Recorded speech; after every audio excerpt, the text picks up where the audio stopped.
டிஎன்பிஎஸ்சியில் new syllabus மாற்றிருக்காங்க. Group 4க்கும் group 2க்கும் ப்ரிலிம்ஸில் மாற்றிருக்காங்க. So அதில் வந்து எலிஜிபிலிட்டி கம் ஸ்கோரிங் அப்படின்னு கொடுத்துருக்காங்க. ஸோ அதில் வந்து நம்ம ஆல்ரெடி ஒரு கொஷின் பார்த்துருக்கோம். இப்போ ரீசெண்டாக நடந்த கொஷின் பேப்பர் பார்த்தோம். அதே மாதிரி 2024 ரீசெண்டாக நடந்த கொஷின் பேப்பர் பார்க்க போகிறோம்.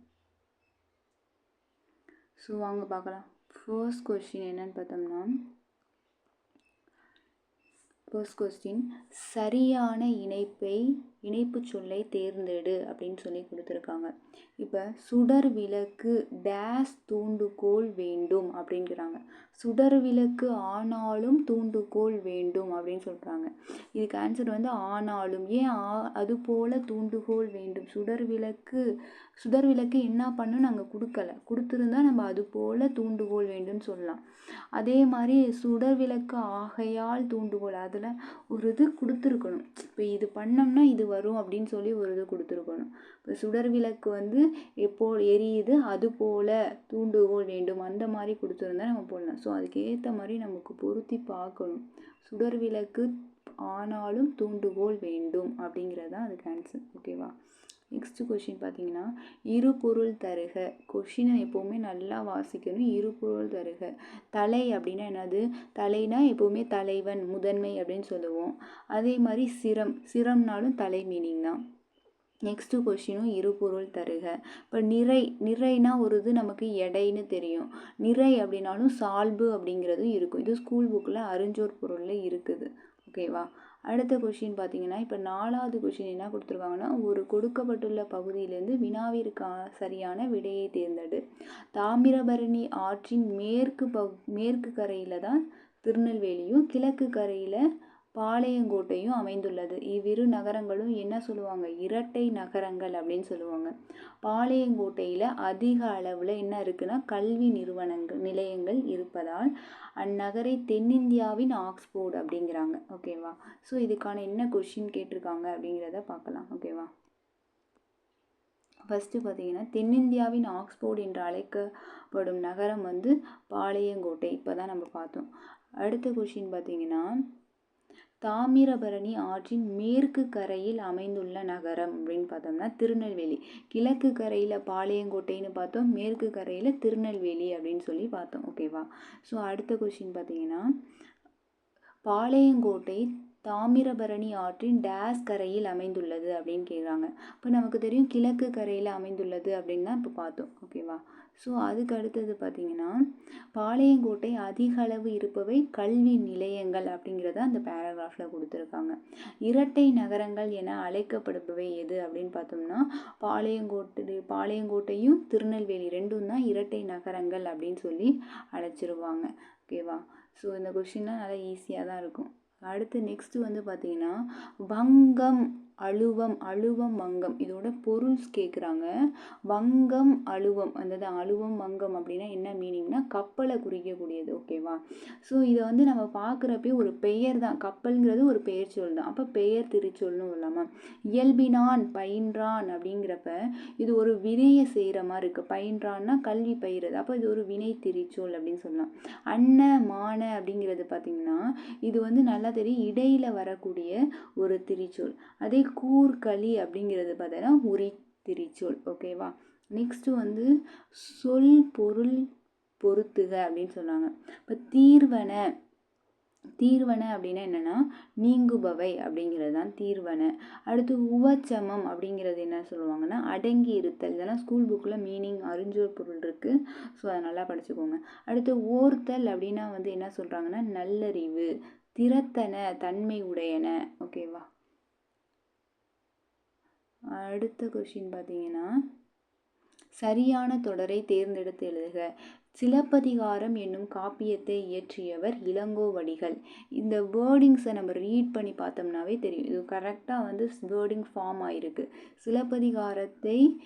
சிலப்பதிகாரம் என்னும் காப்பியத்தை இயற்றியவர் இளங்கோவடிகள்.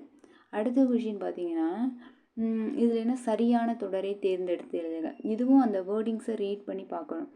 இனிய சொல்லையே விளைநிலமாக கொள்ள வேண்டும் அப்படிங்கிறதா சரியாக புரிஞ்சிருக்கு. ஓகேவா?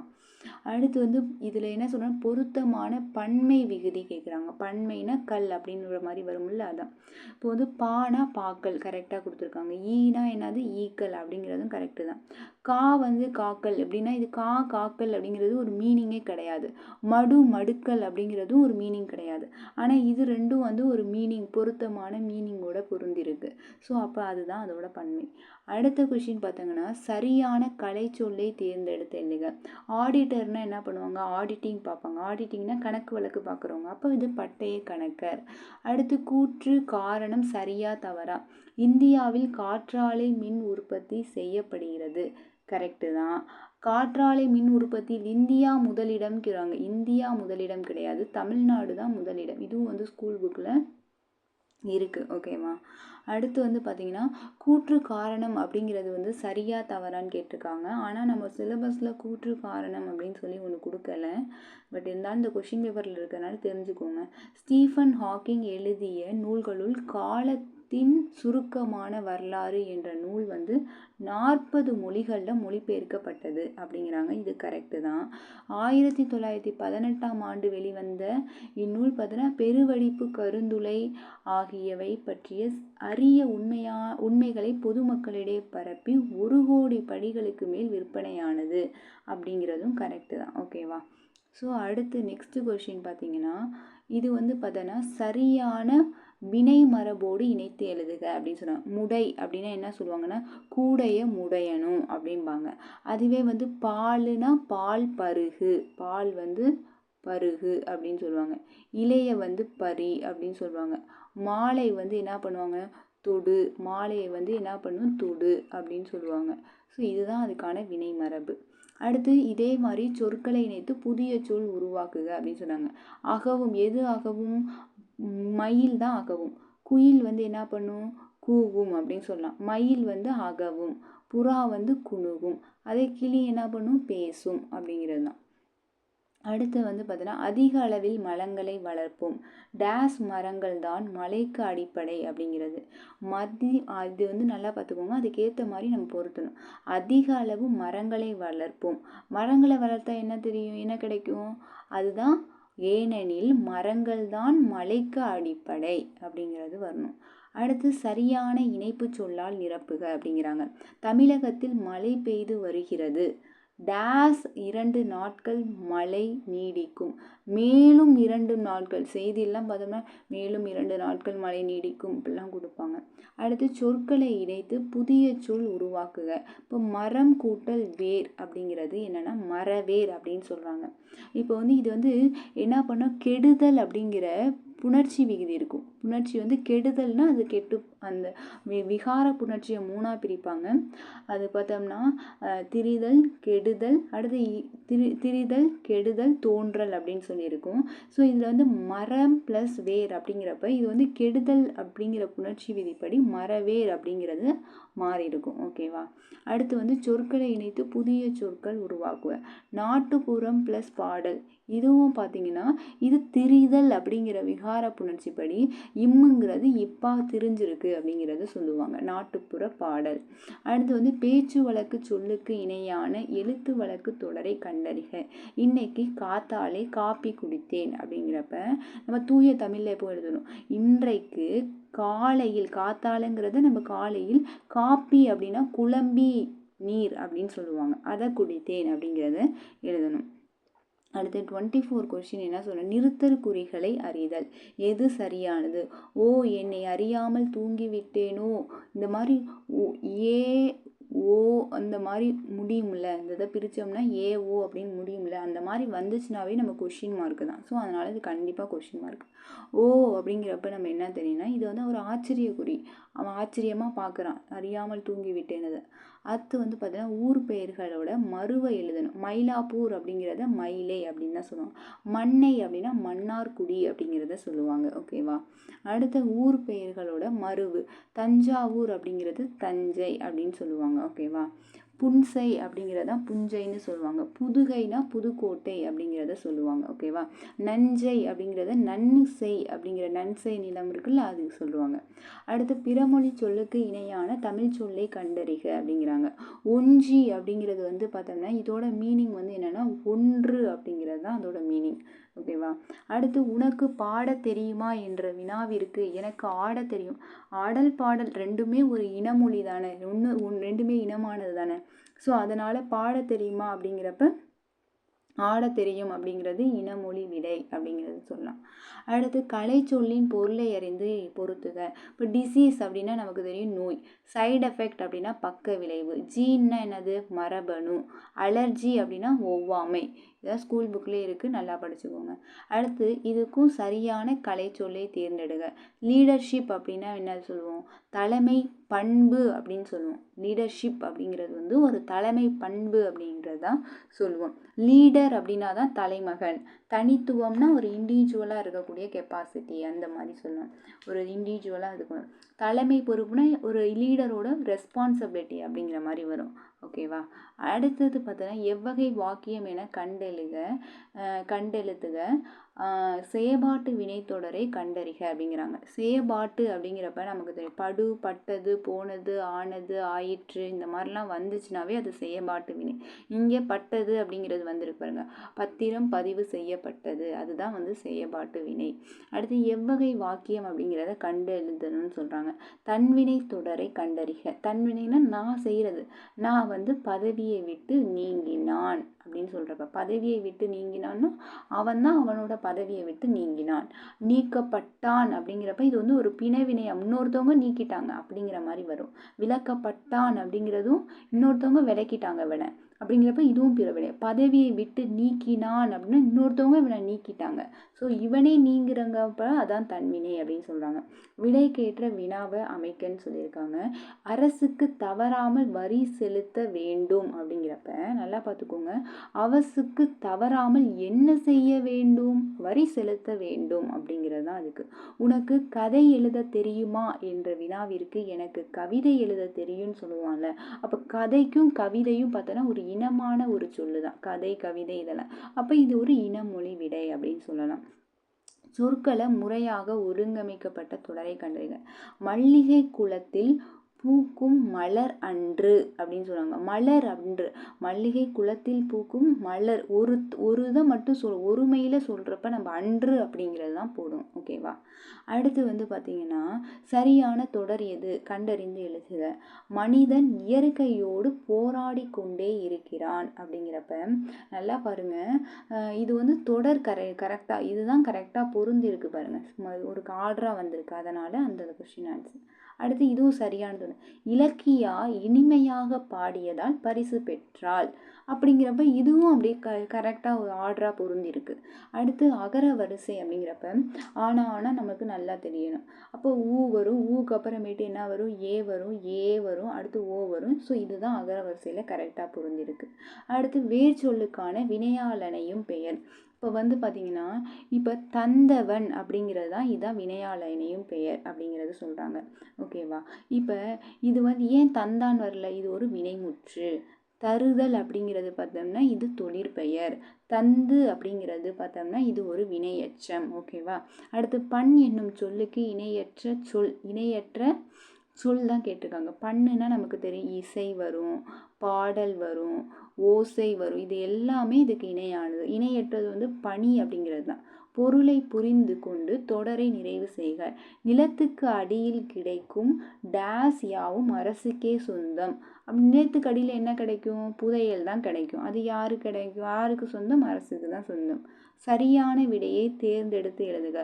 பூ வந்து என்ன வீசும், மனம். மனம்னா என்னது, வாசனை.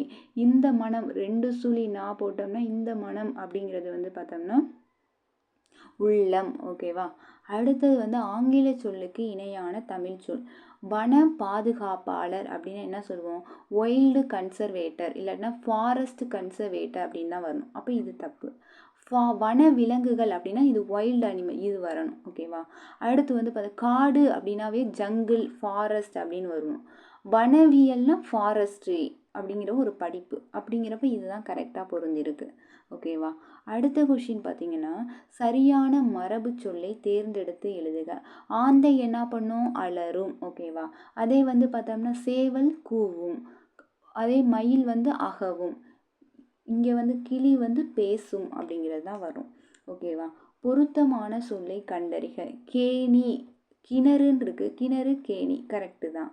இதில் என்ன பொருந்தாத சொல், பொருந்தாதது. அப்போ சித்தம் உள்ளம் அப்படிங்கிறதும் கரெக்டு தான். ஆழி கடல், ஆனால் ஊழி அப்படின்னா நீண்டதொரு காலப்பகுதி அப்படின்னு வரணும். ஓகேவா? அதுதான் தப்பு. அடுத்த கொஷின் பார்த்தோன்னா, பொருந்தாத சொல்லை தேர்ந்தெடு. உரிச்சொல் அல்லாது, உரிச்சொல்னா உன்னை மிகைப்படுத்தி சொல்றது. தடக்கரி அப்படின்னா என்னது? ஒரு பேர், நல்ல ஒரு வலிமையான யானை அப்படின்னு சொல்லலாம். சாலச் சிறந்தது, சிறந்தது தான், அதை சாலச் சிறந்ததுன்னு சொல்லி நம்ம வந்து உன்னை வந்து மிகைப்படுத்தி சொல்கிறோம்.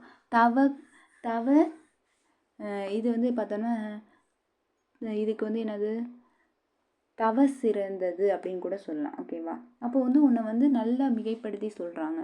சில அப்படிங்கிறது தான் இங்கே தப்பு அப்படின்னு சொல்கிறாங்க. ஓகேவா? அடுத்து இடம் வகை அறிந்து பொருந்தாத சொல்லை எழுதுக அப்படின்னு. யான், யாம், யாங்கள் இதெல்லாமே ஒரே மாதிரி இருக்கு. அவர் அப்படிங்கிறது தான் இங்கே டிஃப்ரெண்ட்டாக இருக்குது. அடுத்தது பார்த்தீங்கன்னா, அருகுற அப்படிங்கிற சொல்லோட அருகுறனா ரொம்ப அருகில், பக்கத்தில் அப்படின்னு எதிர்ச்சொல் கேட்டிருக்காங்க. அப்போ என்னன்னா தொலைவில் அப்படிங்கிறது தான் வரும். ஓகேவா? ஒரு பொருள் தரும் பல சொற்கள் எழுதுக. இதழ் அப்படின்னா என்ன சொல்லுவாங்கன்னா நாளிதழ் அப்படிங்கிறதான் இதழ். ஓகேவா? அதே வந்து இந்த இதழுக்கு அந்த இதுவும் மீனிங் தான், உதடு அப்படிங்கிறதும் இதழ் மீனிங் தான். ஓகேவா? அடுத்தது பார்த்தீங்கன்னா, ஒரு பொருள் தரும் பல சொற்கள். குளிர்ச்சி, சாந்தம், மென்மை இதெல்லாம் எதை குறிக்குதுன்னா அதோட தன்மையை குறிக்குது. தன்மைனா என்னது? குளிர்ச்சி அப்படிங்கிற தன்மையை. சரியான இணைப்பு சொல்லை எழுதுக அப்படின்னா, எங்கும் சூழ்ந்துள்ள அறியாமை இருள் நீங்கட்டும், அதனால் தமிழ்மொழி மேன்மையுற்று உலகம் முழுவதும் சிறப்படைக அப்படிங்கிறப்ப இது அதனால் தான் உலகம் முழுவதும் அறியாமை இருள் நீங்கட்டும், அதனால் நம்ம தமிழ்மொழி மேன்மையுற்று உலகம் முழுவதும் சிறப்படைக அப்படிங்கிறது தான் சரியாக பொருந்திருக்கு. ஓகேவா? அது சென்டென்ஸை வாசித்து பார்க்கணும். இதில் மிஸ்டேக்லாம் பண்ணிடாதீங்க, கேர்ஃபுல்லாக ஹேண்டில் பண்ணுங்கள். குறில் நெடில் மாற்றம் பொருள் வேறுபாடு அறிக. பொலி அப்படின்னா என்ன? போலி அப்படின்னா என்ன? போலினா நமக்கு தெரியும் பொய்யானது. புலி அப்படின்றப்ப ரொம்ப பொலிவாக இருக்குது அப்படின்னு சொல்லுவோம்ல, அப்போ வந்து அழகாக இருக்குது அப்படிங்கிறது தானே அதோட மீனிங். ஓகேவா? அடுத்தது வந்து குறில் நெடில் பொருள் வேறுபாடு. பெரு அப்படின்னா ரொம்ப பெருசு, பெரிய. பேரு அப்படின்னா வந்து பெயர் அப்படிங்கிறாங்க. அடுத்து சொற்களின் கூட்ட பெயர்களை கண்டுபிடித்து எழுதுக. கூட்ட பெயர்னா ஒரு இது இன்னொருட கூட்டாக இருக்கணும், அதான் கூட்டு பெயர். ஓகேவா? இப்போ ஃபார் எக்ஸாம்பிள் பழம், இது எதோடையும் கூட்டா இல்லை. பழங்கள், இதுவும் எதோட ஏதோ ஒரு பன்மையில் தான் சொல்லியிருக்காங்களே தவிர இது ஒருமையில் சொல்லியிருக்காங்க, இது பன்மையில் சொல்லியிருக்காங்க, அவ்வளோதான். ஓகேவா? பழக்குலை அப்படிங்கிறது இது கரெக்டாக பொருந்தாயிருக்கு. பல குவியல் வரையாது, கற்குவியல் அப்படிங்கிறது தான் இதுக்கு வரும். ஓகேவா? ஸோ அது தப்பாக இருக்குது. அடுத்த கொஷின் பார்த்தீங்கன்னா, சொல்லின் கூட்டு பெயரை கண்டுபிடித்து எழுதுக. ஆட்டு கூட்டம் அப்படின்னு வரவே வராது, மக்கள் கூட்டம் அப்படின்னு தான் வரும். ஆட்டு மந்தை அப்படிங்கிறது கரெக்டாக. மாட்டு கொட்டகைன்னு தான் வரும், ஆட்டு கொட்டகைன்னு வராது. ஸோ அது தப்பாக இருக்குது அப்படின்னு சொல்கிறாங்க. ஓகேவா? அடுத்தது பார்த்தீங்கன்னா, ஒருமை பன்மை பிழையற்ற தொடர் எது அப்படின்னு சொல்கிறாங்க. அன்னமாயாவையும் புது ஆளையும் அவர்கள் வரவேற்றார்கள் அப்படின்னு சொன்னாங்க. அன்னமாயாவையும் புது ஆளையும் அப்படிங்கிறப்ப நல்லா பார்த்துக்கோங்க, இங்கே ஒரு ஆள் இங்கே ஒரு ஆள், 2 பேர். அவர்கள் அப்படின்னு வந்துச்சுனாவே இங்கே வரவேற்றார்கள் அப்படின்னு தான் வரும். ஓகேவா? அடுத்து வந்து ஒருமை பன்மை பார்த்தோன்னா பிழையற்ற தொடர் எது அப்படின்னு சொன்னாங்க. தொல்காப்பியர் உலகம் என்பது ஐம்பூதங்களால் ஆனது. தொல்காப்பியர் அப்படின்னு மரியாதையாக ஒரு ஆளை சொல்கிறோம், என்கிறார், அவர் வந்து சொல்கிறாரு அப்படிங்கிறப்ப இந்த கடைசி இந்த என்கிறார், என்றான், இதுதான் நமக்கு வந்து இதாக இருக்கும். என்ன கொடுத்துருக்காங்களோ அதுக்கு ஏற்ற மாதிரி தான் இங்கே வரும். ஓகேவா? அடுத்தது வந்து பார்த்திங்கன்னா, ஒருமை பன்மை பிழையற்ற தொடர்.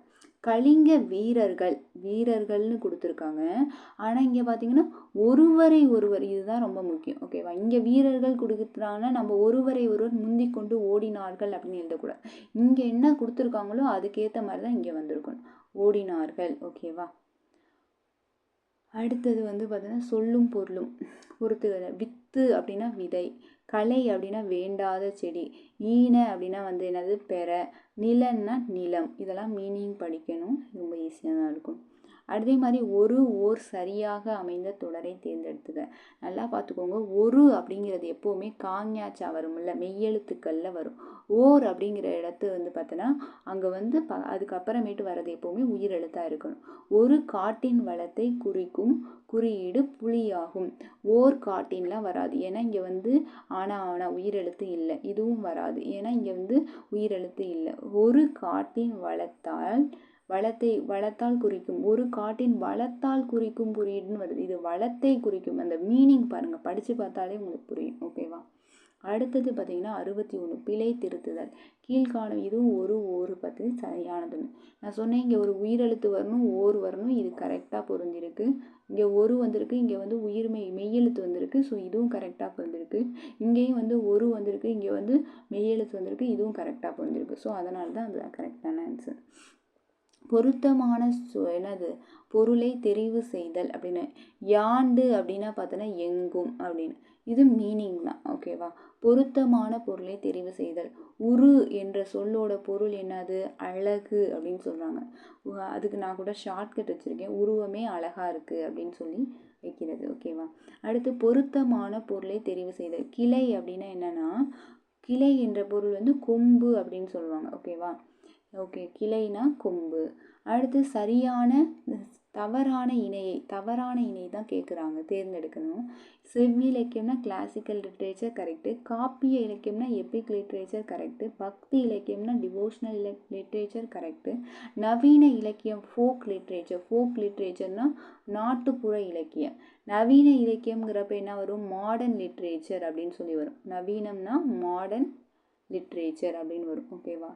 அடுத்து வந்து பார்த்தீங்கன்னா குறில் நெறில் மாற்றம் பொருள் வேறுபாடு அறிக. வெள்ளம் அப்படின்னா நம்ம வீட்டுக்கு பொங்கலுக்கு செய்யக்கூடிய வெள்ளம். இந்த வெள்ளம்னா மழை தண்ணி வெள்ளமாக வருது இல்லை, அதை சொல்லுவாங்க. ஓகேவா? இனிப்பு ஓடும் நீர், அதான் கரெக்டு. அடுத்து இதுவும் வந்து பார்த்தோன்னா ஒரு பொருள் தரும் இரு சொற்கள். மாலை அப்படிங்கிறப்ப என்னது? பூவோட மாலை சொல்லலாம், மாலை பொழுது, இதெல்லாம் ரொம்ப ஈஸி தான். அடுத்து அடைப்பு குறிக்குள்ள உள்ள சொல்லை தகுந்த இடத்துல பொருத்தணும். வாடை காற்று, வடக்குல இருந்து வீசும் காற்று வாடை காற்று அப்படின்னு தான் சொல்லுவாங்க. ஓகேவா? அடுத்த கொஸ்டின் வந்து பார்த்தோன்னா, ஸோ இதில் இருக்கக்கூடிய மற்றதையும் பார்க்கலாம். கிழக்கிலிருந்து வீசும் காற்று என்ன சொல்லுவாங்கன்னா குணக்கு அப்படின்னு சொல்லுவாங்க. கிழக்கிலிருந்து வீசும் காற்று குணக்கு. அதே வந்து மேற்கிலிருந்து வீசும் காற்று குடக்கு அப்படிம்பாங்க. ஓகேவா? அதே வடக்கிலிருந்து வீசும் காற்று வாடை, தெற்கிலிருந்து வீசும் காற்று தென்றல். ஓகேவா? ஸோ ஏன் அது வந்திருக்கு, ஏன் இது வரல அப்படிங்கிறது தெரிஞ்சுக்கணும். ஓகேவா? அடுத்த கொஷின் பார்த்தோன்னா, சரியான வினா சொல்லை தேர்ந்தெடு அப்படின்னு சொன்னாங்க. உன் வீடு எங்கே அமைந்துள்ளது, இதுதான் மெயினான, இது கரெக்டாக பொருந்திருக்கு. அடுத்து நாயன்மார்கள் எத்தனை பேர் அப்படிங்கிறது தான் இது கரெக்டாக பொருந்திருக்கு. பொருத்தமான காலத்தை தேர்ந்தெடுத்து. முருகன் வந்தான், நல்லா பார்த்துக்கோங்க. இத்து இட்டு இரு இன்னு இந்த மாதிரி வார்த்தை வந்துச்சுனாவே அது என்னது? இறந்த காலம். ஓகேவா? அடுத்தது பார்த்தீங்கன்னா எழுத்து வழக்கு தொடரை கண்டறிக. இப்போ வந்து எழுத்து வழக்குன்னு சொல்லிட்டாங்க. இப்போ வந்து நல்லா வாருங்கள் சுவாமி வாருங்கள், இதுதான் நம்ம எழுத்து வழக்கு. அதே மாதிரி சரியான பேச்சு வழக்கு தொடரை கண்டறிக அப்படிங்கிறாங்க. இதோ எழுப்புகிறேன், இதோ எழுப்புகின்றேன், இதோ எழுப்புகின்றான், இதா எழுப்புகிறேன் அப்படின்னு சொல்லுவோம்ல, அதை தான் வந்து நம்ம பேச்சு வழக்குன்னு சொல்லுவோம். சரியான நிறுத்தற்குறி இருக்குல்ல, இடப்பட்ட தொடரை கண்டறிக. இதை பார்த்தோம்னா டைரக்ட் ஸ்பீச் இன்டைரக்ட் ஸ்பீச் ஸ்கூல்லாம் படிச்சிருப்போம்ல, அந்த மாதிரி இருக்கு பாருங்க. யாழினி நிலாவிடம் என்ன சொல்றான்? நாளை சென்னைக்கு போகலாம் என்று கூறினாள் அப்படிங்கிறது. அதுதான் வந்து நமக்கு வந்து டைரக்ட் ஸ்பீச். இது வந்து இன்டைரக்ட் ஸ்பீச் அப்படின்னு நம்ம படிப்போம்ல. ஸோ இது டைரக்ட் ஸ்பீச்சாக இருக்கிறதுனால இது இப்படி தான் போடணும். ஓகேவா? அடுத்தது வந்து பார்த்தோம்னா சரியான நிறுத்தற்குறிகள் இடப்பெற்ற தொடரை கண்டறிக. இப்போ சேரர்களின் பட்டப்பெயர்களில் கொல்லி, நல்லா பார்த்துக்கோங்க. சரி, வெறுப்பன் மலையன் ஒரு பேர்னு நம்ம நினச்சக்கூடாது. வெறுப்பன் தனி, மலையமன் தனி. ஓகேவா? அதை தான் நல்லா பார்த்துக்கணும். ஸோ அதுக்கேற்ற மாதிரி நிறுத்தற்குறியிட்டு போடணும். அடுத்த கொஸ்டின் பார்த்தீங்கன்னா பிறமொழி சொல்லுக்கு இணையான தமிழ் சொல்லை கண்டறிக. எரடு அப்படின்னா 2 அப்படிங்கிறத எரடுன்னு கொடுத்துருக்காங்க. ஓகேவா. அடுத்து பிறமொழி சொல்லுக்கு இணையான பார்த்தோன்னா தமிழ் சொல் வாலண்டியர் அப்படிங்கிறது தன்னார்வலர். கரெக்டு. சோஷியல் ரிஃபார்மர்னா என்ன சொல்லுவாங்கன்னா சமூக சீர்திருத்தவாதி. சோஷியல் போராளி அப்படின்னா பார்த்தோன்னா அது என்ன சொல்லுவாங்கன்னா சோஷியல் ஆக்டிவிஸ்ட் அப்படின்னு சொல்லுவாங்க. சென்டென்ஸ் அப்படின்னா ஒரு சொற்றொடர் அப்படின்னு சொல்லுவாங்க. மிசைல் அப்படின்னா என்ன பண்ணுவோம், ஏவுகணையை தான் நம்ம மிசைல்னு சொல்லுவோம். ஓகேவா. அதே கடல் மயில்னா நாட்டிக்கல் மயில். பதிவிறக்கம் அப்படின்னா என்னது டவுன்லோட் அப்படின்னு சொல்லுவோம். ஓகேவா. அதை நல்லா தெரிஞ்சுக்கணும். அடுத்தது நீ படிக்கவில்லையா என்ற இடம் இருக்குது. நான் எழுதுவேன் அப்படின்னு சொல்லி இது படிக்கிறதும் எழுதுறதும் ஒரு இனம்தான். அப்போ ஒரே இனம்னால ஒரு இனமொழி விடையாக இருக்குது அப்படின்னு சொன்னேன். நீ படித்தாயா என்ற வினாவிய போது நீயே படி அப்படின்னு சொல்கிறப்ப இது ஒரு ஏவல் வினை மாதிரி சொல்கிறது. ஓகேவா. அடுத்தது உவமைகளால் விளக்கப்பெறும் பொருத்தமான பொருளை தேர்ந்தெடுத்தல். குன்றேறி யானை போர் கண்டற்றால் என்னும் திருக்குறள் கூறும் உவமை பொருள். நல்லா பார்த்துக்கோங்க. குன்றேறி ஒரு யானை போரை பார்க்குறோம் அப்படிங்கிறப்ப தன்னோட கையில் பொருளை வச்சுட்டு ஒரு செயலை செய்கிறதுக்கு இணையாக இருக்கும். ஏன்னா கையில் ஒரு பொருள் காசு இருக்குங்கிறப்ப நம்ம எந்த செயலை வேணாம் அந்த மாதிரி சேஃபாக தான் குன்று மேலே ஏறி யானையை பார்க்குறாங்க அப்படிங்கிற மாதிரி சொல்கிறாங்க. அடுத்து உவமையால் விளக்கப்பெறும் பொருத்தமான பொருள். நடுவூருள் நச்சு மரம் பழுத்தற்று. இந்த திருக்குறள் உவமை கூறும் பொருளை காண்க அப்படின்னா நடுவூரில் நச்சு மரம் பழுத்து காணப்படுவது போன்று அப்படின்னு சொல்கிறாங்க. செல்வம் ஒருத்தவங்கள்ட்ட இருந்துச்சுன்னா அந்த இதுக்கான குறளில் சொல்லியிருப்பாங்க. அகழ்வாரை தாங்கும் இளம் போல என்ற உவமை கூறும் பொருளை இது என்ன மீன், அகழ்வாரை தாங்கும் நிகழ்வு நம்மளை தோண்டுபவரையும் தாங்குவது போல அப்படிங்கிறப்ப பொறுத்து கொள்வது போல அப்படிங்கிறது தான் அதோட மீனிங். அடுத்து வாக்கிய அமைப்பினை கண்டறிக அப்படின்னு சொன்ன கவிதா பாடம் படித்தாள் அப்படிங்கிறாங்க. இது அவ பாடம் படிக்கிறா அப்படிங்கிறப்ப அது தன்வினையா வந்திருக்கு அப்படின்னு சொல்லலாம். அடுத்து 84 விடைக்கேற்ற வினா அமைக்கணும். வினா 6 அறிவுடைய மனிதர்களை உயர்திணை என்பர் அப்படின்னு சொல்லி நல்லா பார்த்துக்கோ. என்பர் அப்படிங்கிறப்ப இது என்ன சொன்ன யாரை உயர்திணை என்பர் 6 அறிவுடைய மனிதர்களை. இது எது உயர்திணை அப்படிலாம் கரெக்டாக இந்த வேர்டிங்ஸும் இதுவும் பொருந்தி இருக்கு பாருங்க. அந்த மாதிரி நம்ம பார்த்து எழுதணும். ஓகேவா. அடுத்து அகர வரிசைப்படி அமைக்கிறது. ஆ ஆ இ இந்த தான் நமக்கு தெரியும். இப்போ வந்திருக்கு அப்போ இது ரெண்டுத்துல எது வரும் அப்படிங்கிறது நமக்கு தெரியணும். முதல்ல நல்லா பார்த்துக்கோங்க. காஞ்ஞாச்சால நான் வந்ததுக்கு அப்புறம் தான் ரா வரும். ஓகேவா. ஸோ அப்போ நான் வர்றது தான் முதல்ல வரும். அதனால தான் அது கொடுத்துருக்காங்க. ஓகேவா. ஸோ இது நல்லா தெரிஞ்சுக்கணும். அடுத்தது பார்த்தோன்னா இரு வினைகளின் பொருள் வேறுபாடு அறிதல். பணிந்து அப்படின்னா ரொம்ப அடங்கி ஒடக்கமாக பணிந்து அப்படின்னு சொல்லுவாங்க. அதே பணித்துனா ஒரு இதை செய் அப்படின்னு சொல்லி பணி சொல்கிறது. அப்போ கட்டளை இடுறது. அதே மாதிரி அகர வரிசையில் அழுதுக அப்படிங்கிறாங்க. இப்போ பாருங்க தேனி அப்படின்னா என்ன பண்ணுவோம், இத்து ப்ளஸ் ஏ அப்படின்னு போடுவோமா. அதே தையினா இத்து ப்ளஸ் ஐ அப்படின்னு போடுவோமா.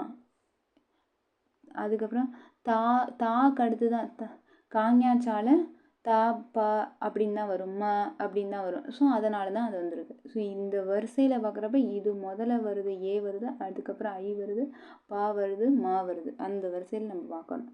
அதே மாதிரி அகர வரிசை. இப்போ ஆசிரியர் அப்படிங்கிறப்ப ஆ உயிரெழுத்து முதல்ல வந்துருச்சு. பா மா யா அப்படின்னு தான் வரும். ஸோ பா ம மா அப்படிங்கிறப்ப அதை போட்டுறணும். அடுத்து நட என்ற வேர் சொல்லி வினைமுற்றுவாங்க. நடத்தல் அப்படின்னா தொழிற்பெயர். ஓகேவா. நடப்பவை அப்படிங்கிறது ஒரு வினை. ஆனால் இங்கே பாரு வினை முற்று பெறணும். ஓகேவா. அப்போ இது எதிர்காலத்தில் நடக்க போகிறது. ஓகேவா. வினை முற்றாயிரும். நடந்தான் அப்படிங்கிறது தான் இது முனை முற்று. ஓகேவா. ஸோ அது பார்த்து கரெக்டாக போட்டுருங்க. அதே மாதிரி பார்த்தோன்னா வேர்ச்சொல்லின் வினையாளனையும் பெயர். பொறு அப்படின்னா வினையாளனை பொறுத்தார் அப்படிங்கிறது. பொறுத்த இத்து ப்ளஸ் ஆ வந்தாலே என்ன சொல்லியிருக்கேன், பெயர் சொல். அதே மாதிரி இத்து ப்ளஸ் தூ வந்துச்சு ஊ வந்துச்சுனாவே என்னது வினைச்சொல். இந்த பொறுத்தல் தொழிற்பெயர். ஓகேவா. அடுத்து வேர் சொல்லின் தொழிற்பெயரை காண்போம். கொடு அப்படிங்கிறப்ப தொழிற்பெயர்னா கொடுத்தல், கொடுத்துனா வினையச்சம். அதே மாதிரி பார்த்தோன்னா கொடுத்தான் அப்படிங்கிறப்ப வினைமுற்று, கொடுத்தவன் அது வினையாளனையும் பெயர். அடுத்து சாந்தம் என்பதோட இது சாந்தம்னா என்னது, அமைதியாக இருக்குது, பொறுமையாக இருக்குது. ஆனால் இங்கே கோபம், எதிர்ச்சொல் கேட்குறாங்க, கோபம் அப்படிங்கிறது. ஓகேவா. பீடுனா என்னது, ரொம்ப சிறந்தது, ரொம்ப செறிந்துனாலும் சிறப்பானது அப்படின்னு தான் மீனிங். எதுக்கு எதிர்ச்சொல் கேட்குறாங்க, அப்போ இழிவு அப்படிங்கிறது தான் வரும். அடுத்து மூச்சடக்கி அப்படிங்கிறத பிரித்து எழுதணும். மூச்சு ப்ளஸ் அடக்கி, இதுதான் கரெக்டாக வரும். செம்பயிர் அப்படிங்கிறத பிரித்து எழுதணும். அப்போ என்னது, செம்மை கூட்டல் பயிர் அப்படிங்கிறது. அடுத்து பிரித்தெழுதுக அப்படிங்கிறதே பிரித்து எழுதணும். பிரித்து கூட்டல் எழுதுக. ஓகேவா. அடுத்த கொஷின் பார்த்தீங்கன்னா, ஆங்கில சொல்லுக்கு இணையான தமிழ் சொல். கிராஃப்ட்னாவே கைவினை பொருட்கள் அப்படின்னு சொல்லலாம். ஓகேவா. அடுத்தது வந்து பார்த்தீங்கன்னா, வாட்ஸ்அப் அப்படிங்கிறப்ப என்னதுன்னா புலனம், அது ஒரு கலைச்சொல் கேட்குறாங்க. இணையம்னா இன்டர்நெட் அப்படிங்கிறாங்க. செயலி அப்படின்னா ஆப்புன்னு சொல்லுவாங்க. முகநூல்னா ஃபேஸ்புக் அப்படின்பாங்க. அடுத்து சந்தி பிழையற்ற தொடரை, பாலை குடித்து விட்டு பள்ளிக்கு புறப்பட்டால். ஓகேவா. இதெல்லாமே புறப்பட்டால் தான், அந்த இதுக்கு பொருந்தணும். பள்ளிக்கு புறப்பட்டால், குடித்து விட்டு அப்படிங்கிறதுனால. அடுத்து மரபு பிழையை நீக்கி எழுதுக. இப்போ மரத்தில் வந்து என்ன பண்ணும், குயில் வந்து என்ன பண்ணும், கூவும். ஓகேவா. காகம்னா கரையும், ஆந்தை அலறும், கத்துறது என்னது, ஆடு கத்தும். இந்த மாதிரிலாம் வரணும். ஓகேவா. ஸோ அப்போ குயில் தான் கூவும். தேங்க்யூ.